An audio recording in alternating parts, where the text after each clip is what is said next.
عمر جب گئے نا کلمہ پڑھنے، واقعہ آپ نے سنا ہے، ہمشیرہ سے قرآن پاک سنا، اور پھر حضرت عمر کہنے لگے نہیں بہن اب بات سمجھ میں آ گئی ہے، تو اس طرح کر،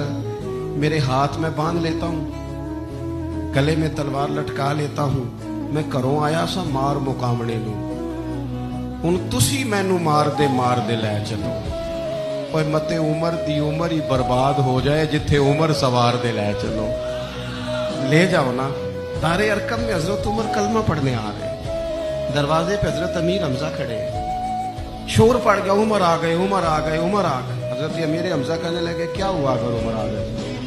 اچھے ارادے سے آئے ہیں تو استقبال کریں گے، اور اگر کوئی ارادہ گڑبڑ ہے تو اگر وہ عمر ہے تو میں امیر حمزہ ہوں، آج پتہ چل جائے گا، آ گئے ہیں تو آنے دو۔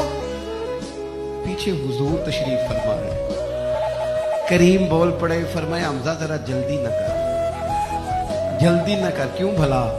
گویا فطرت مسکرا کے کہہ رہی تھی حمزہ کو کوئی آئے تو نہیں نا، انہیں تو بلایا گیا ہے،